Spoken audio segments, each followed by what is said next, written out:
Hello guys, I'm Lexi. My story will come with a trigger warning because it does contain mentions of physical violence. Yes, I think by now you can guess that I had been physically assaulted by someone. Let me tell you right now that it was my ex-husband, Jared. We married for love, but nothing could have prepared me for how badly my life would change after marriage. Starting out, Jared wasn't a bad partner. No, he was a very loving and caring boyfriend, but I don't know, guys. Maybe I'm not someone who judges people correctly. It's just that I didn't have a lot of friends growing up. My life has never been easy. I lost my parents when I was a young teen. After their passing, my grandparents on my mom's side took me in. My dad was an orphan, so he didn't have anyone in his family, so I mostly grew up with my grandparents since I was 12.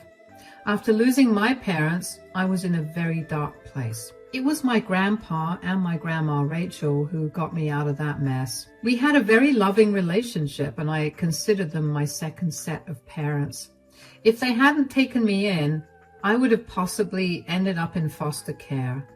I will forever be grateful to them for what they have done for me. I met Jared through a mutual friend.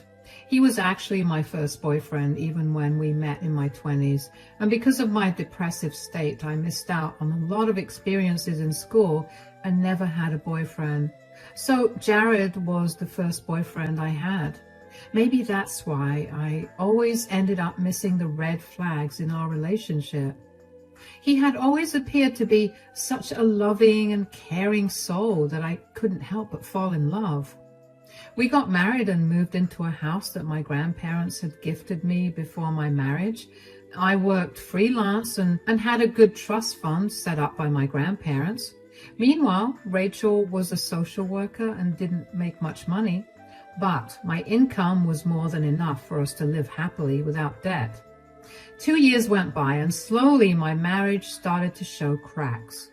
Rachel had become very stubborn and would often lash out at me very cruelly. He had a short temper and didn't tolerate it when I argued with him.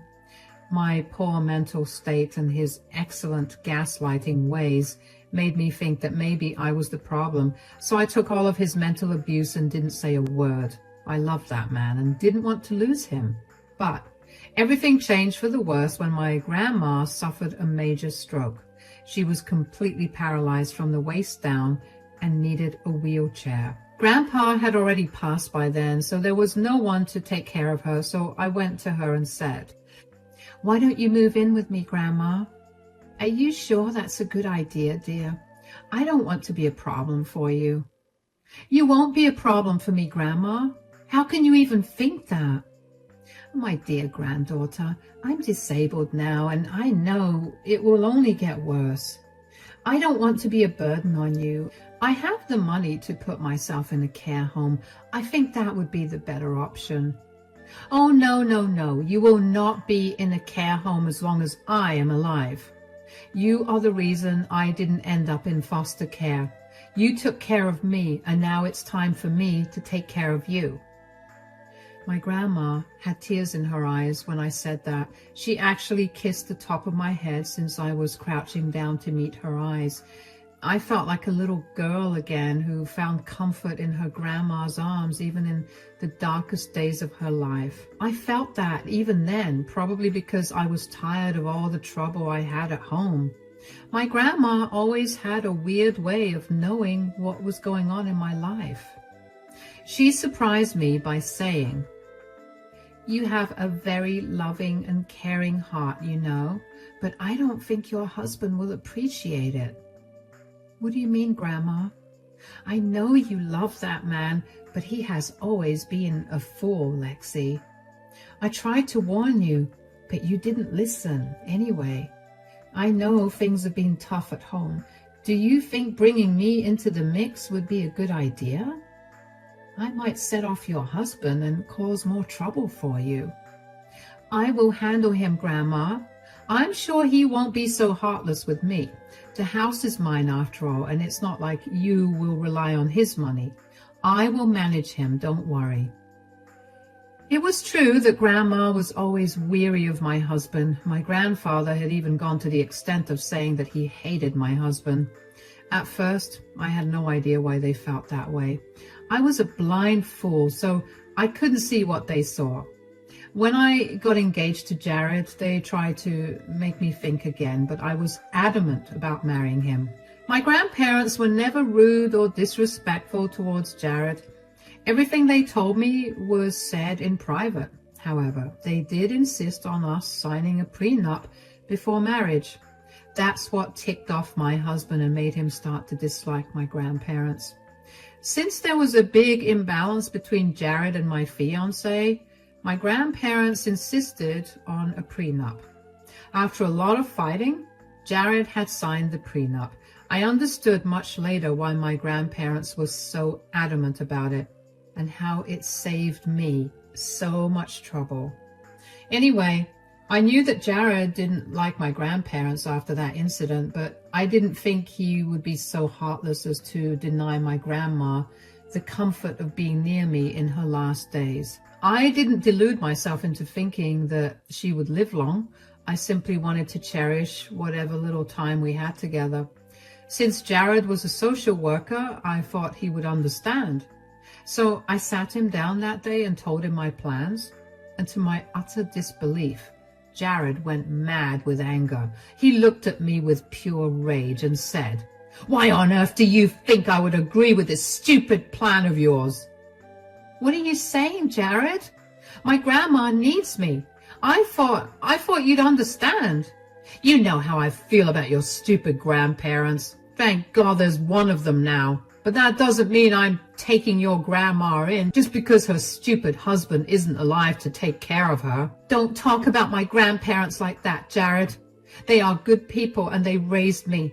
I can't let my grandma fend for herself after she literally raised me, Jared. I don't care if they raised you, Lexi. They are not going to be our problem. This is not a house of charity. I won't allow some old lady to take over the house and distract you from your wifely responsibilities. Grandma won't be a problem, Jared. I swear, I will take care of everything just like before. You won't even have to help. I understand she is my grandma and I am willing to put in the effort. Please don't say no, Jared. Listen to me, Lexi. Your stupid grandma will not stay with us. Don't you dare make me say that again. I don't want to hear another word out of your mouth about this. My decision is final. Jared left no room for argument. I tried to beg him to understand my stance, but he kept yelling at me and getting angry. After a point, I gave up and let it be. I took a week to think about everything thoroughly. I didn't have a lot of options. Putting my grandma in a care home was not an option. Moving in with her would create more problems than necessary. At that time, I wanted to be with both Jared and my grandma, so I had very limited options. I thought about it a lot and finally decided to do what I wanted. The house was mine, and it was gifted to me by my grandparents. I wasn't going to let Jared keep my grandma away when she hadn't done anything wrong. So I made the decision to bring Grandma home anyway. It wasn't even supposed to be permanent. I was just going to keep her for a while to see if we could get along fine. It would also help Jared to see that nothing would change, even if Grandma stayed with us. But I was not prepared for his extreme reaction to what I did. That day, when Jared came home from work and saw Grandma at our place, he yelled at me and said, "What on earth is she doing here?" "Let's have this conversation privately, Jared." "No, I don't care if your stupid grandma is listening. I want to know why she is here." "Fine.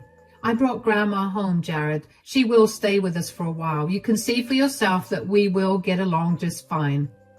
"What did you say? Did you really ignore my wishes and bring your grandma home?" "You were being unreasonable, Jared. Grandma needs to stay with us. She needs help." "Then put her in a stupid care home, Lexi. She will not be here." But it's only for a while. Let's at least try to stay together for a month and see how it goes. After that, we can come to a decision. "No, Lexi, your grandma will not stay in this house. She needs to leave.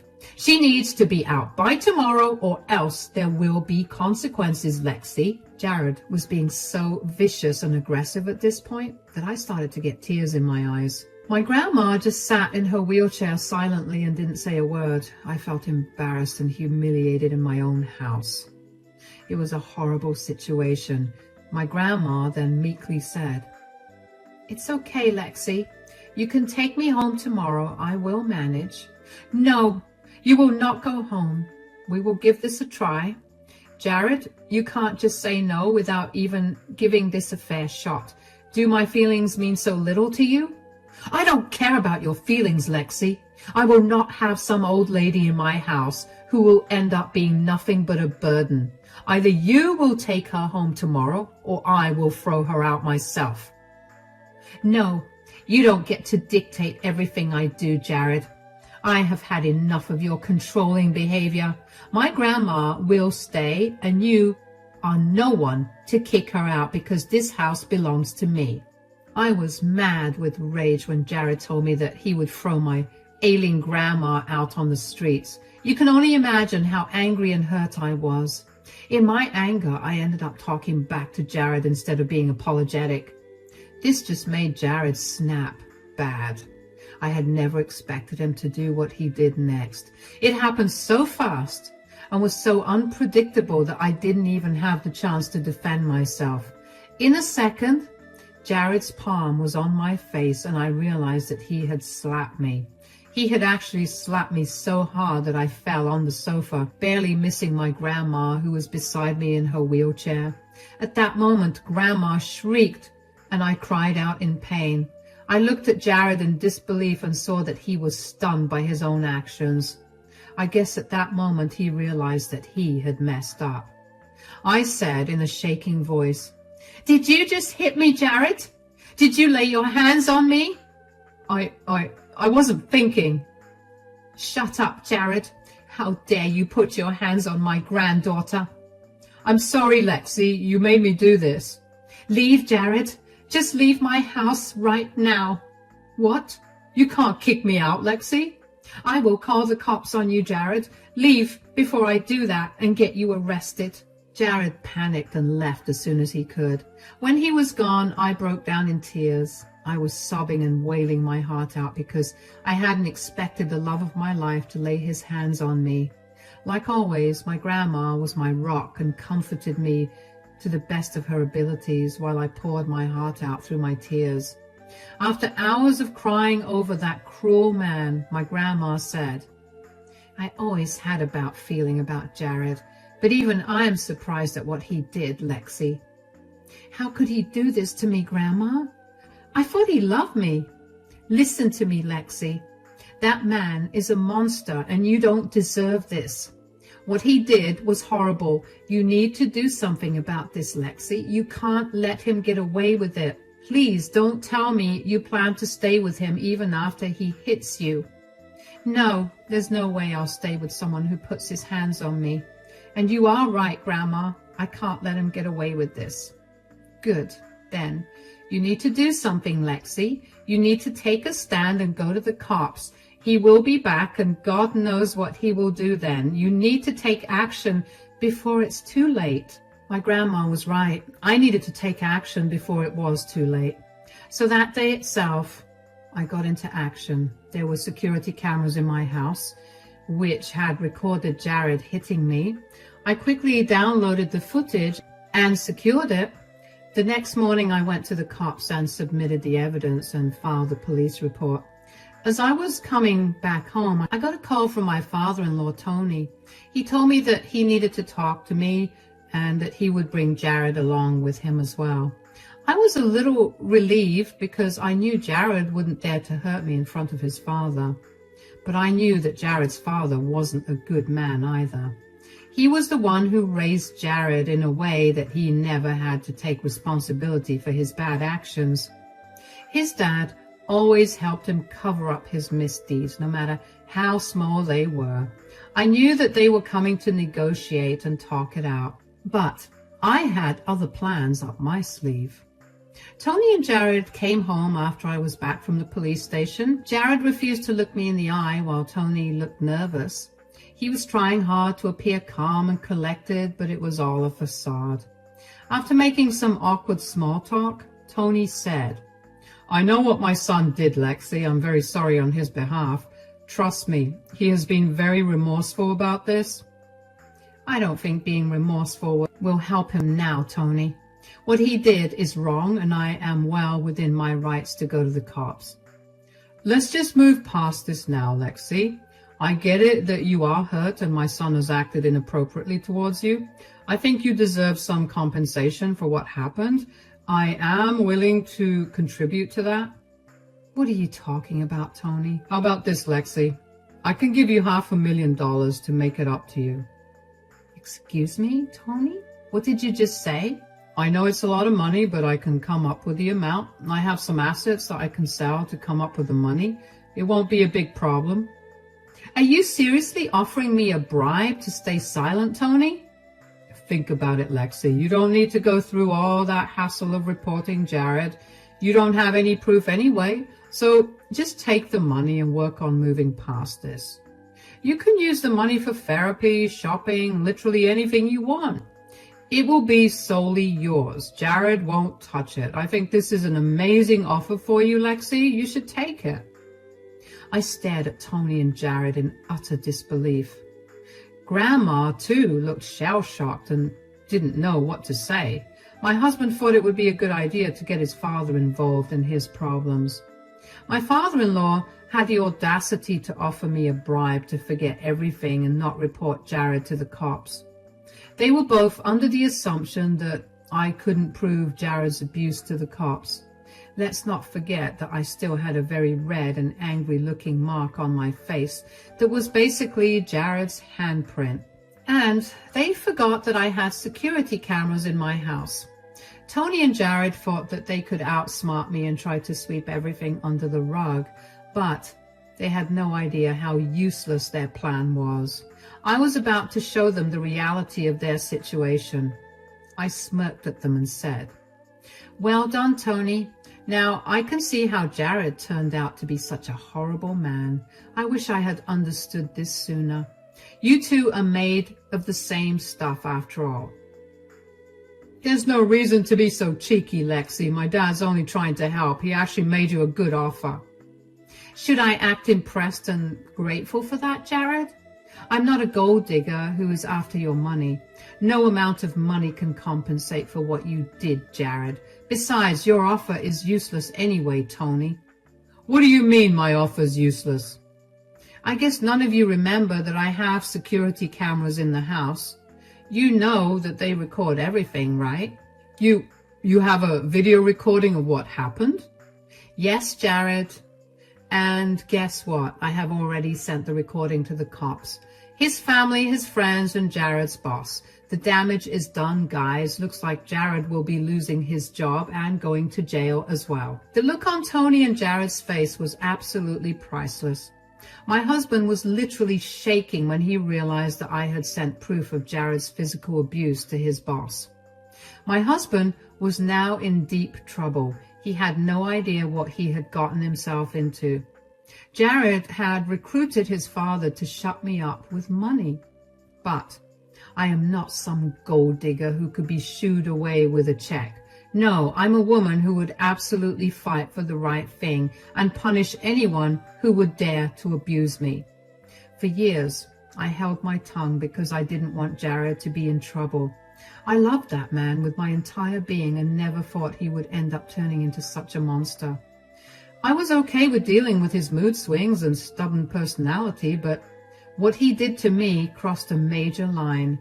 Now, I wasn't going to be quiet and let bygones be bygones. I was going to show Jared that he had messed with the wrong person. Tony gulped loudly and looked at his son with weary eyes. Jared was visibly panicking when he thought of the repercussions that he would be facing soon. He was looking around like a crazed man, wringing his hands as well. After a while, he mustered up the courage to say, Did you send the footage to my boss?" "Yes, I sent it to your boss and the cops. Actually, You should know that I privately sent it to everyone so that they know what an awful man you are. How could you do this to me, Lexi? Why did I do this? You didn't think twice before hitting me, Jared. What makes you think I would care about your feelings now? I'll end up losing my job and possibly going to jail. I would be glad to see that happen, Jared. I want you to lose your job and go to jail. How can you say that, Lexi? I am your husband. How can you send your husband to jail? How could you destroy your husband's reputation? When Jared said that, he was almost in tears. I guess he was trying to manipulate me again with his tears and words. I was really surprised to know that Jared was thinking he would still have the privilege of being my husband. I started to laugh when he kept referring to himself as my husband. This delusional and narcissistic man dared to assume that I would continue this sham of a marriage. It was so funny to me that despite everything, I started to laugh. Jared looked surprised by my laughter and looked at me with a confused expression on his face. And he then said, Why are you laughing? Husband, you say, Jared? Well, here is some news for you, my dear husband. You won't be married to me for long. What do you mean, Lexi? I will be filing for divorce, Jared, and I will make sure the judge knows what an abusive man you are. You will pay for what you did to me. Jared was now even more surprised than before. He knew that there was no way for him to get out of this mess. Perhaps he had thought that I would withdraw my case if he was able to manipulate me into feeling guilty.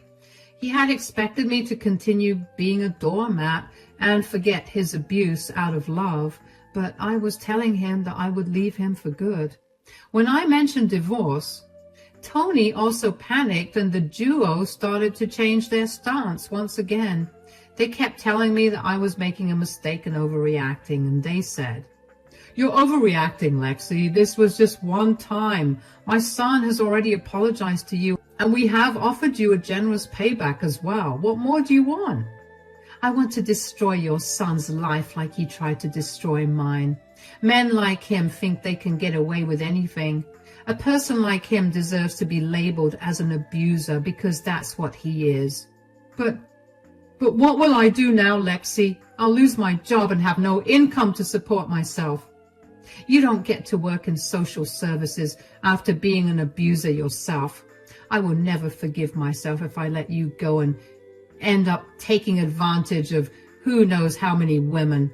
You don't deserve to work with vulnerable people when you tried to throw my grandparents out and hit me when I argued about it. I already said that I'm sorry, Lexi. Please think of us and our marriage. We were so happy together. Stop right there, Jared. You were happy in this marriage because I chose to ignore all your red flags and stay with you regardless of your horrible behavior towards me. You took advantage of me and my grandparents' generosity and still wanted more. You are nothing but a greedy, abusive man. Jared kept saying sorry and pleading with me to withdraw my case. He also wanted me to forego the thought of divorce and give him another chance. I really couldn't believe the audacity of the man. He actually didn't care if he lost his job. He was only worried about going to jail and having me leave him as well. He knew that even if he ended up losing his job because of the video, I would have supported him and taken his responsibility. That would happen only if I agreed to stay married to him and give him a chance. So, Jared desperately tried to convince me that his physical abuse was a one-time thing and wouldn't happen again. What shocked me even more was that even Tony was begging me to forgive Jared. When they saw that I was turning cold, they started to ask my grandma to convince me. They said to her, Please talk to your granddaughter, Rachel. She's making some really rash decisions. People shouldn't end their marriage over one small mistake. Yes, it was really a one-time mistake, Rachel. Lexi's throwing away years of our love for a small mistake. You two are calling this one small mistake? How dare you minimize what you did after hitting my granddaughter in front of me? Have you two no shame at all? I'm sorry, Rachel. I'm really sorry. I swear it will never happen again. I just just lost myself in anger. Yes, you lost yourself in anger because Lexi wanted to take care of me, her sick grandma, in a house that she owns. She didn't even ask you for money, Jared. You had no right to do what you did. I know. I really overreacted. You are absolutely welcome to stay here, Rachel. I will never say anything about this again. In fact, I will take care of the two of you myself. Now, it was my grandma's turn to laugh at Jared. My stupid husband thought that we could all go back to normal just because he said sorry, and is finally allowing my grandma to stay in my house. Yes, you see the hypocrisy there, guys? He was acting as if he had the right to give my grandma permission to stay in a house that I own. Mind you, this house was gifted to me by them in the first place. Jared had apparently forgotten that, so my grandma stopped laughing at him and gently reminded him, "What makes you think that I need your permission to stay in my granddaughter's house? Who died and left you in charge?" Well, I was just saying. Do I have to remind you again that this house belongs to me? Or is that going to make you slap me again?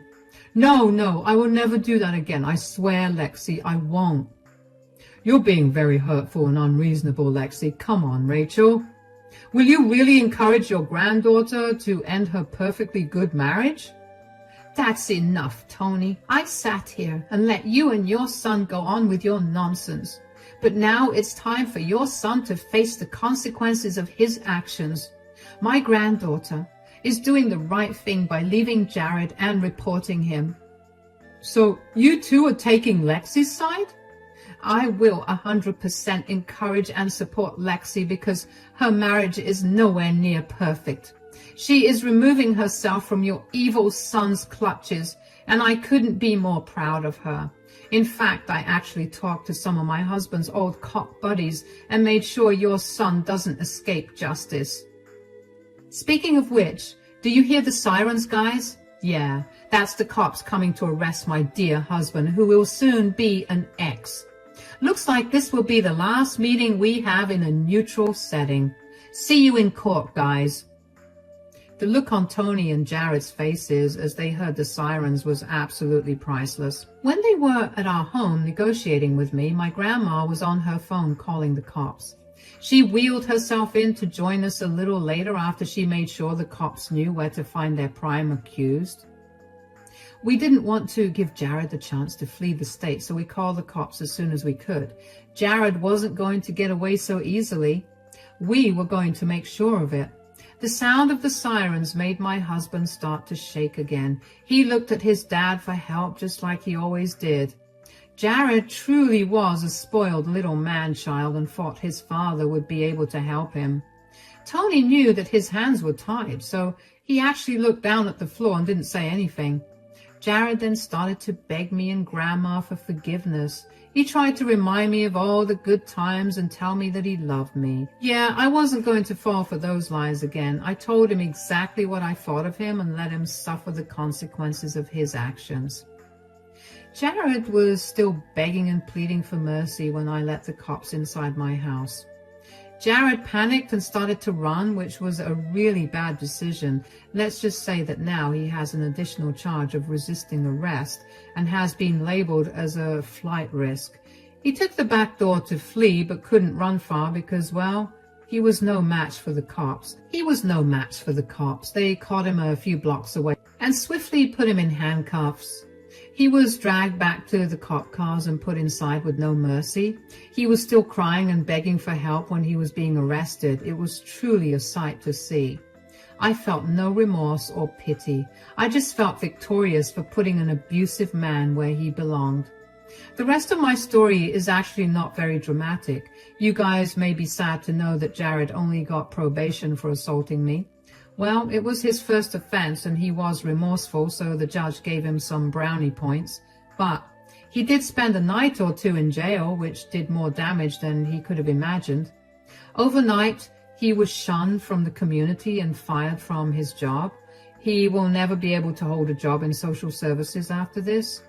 Jared's friends and other family members were absolutely disgusted with him, and all of them turned their backs on him. Even Tony didn't escape the heat. He was criticized for helping his son cover up what he did.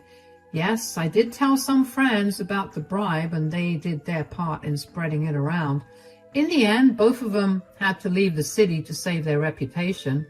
I got an easy divorce from Jared because of his abuse. There will be no alimony or anything because we signed a prenup. I thanked my grandma profusely for insisting that I have one. It really came in handy and saved me a lot of trouble. Jared did express remorse for his actions, but I didn't care anymore. The divorce was finalized, my ex had to move cities, and I was able to take care of my grandma without any hassle. Unfortunately, Grandma isn't doing very well right now, so I'm doing my best to help her and make a lot of good memories so that we can enjoy our last days together as a family.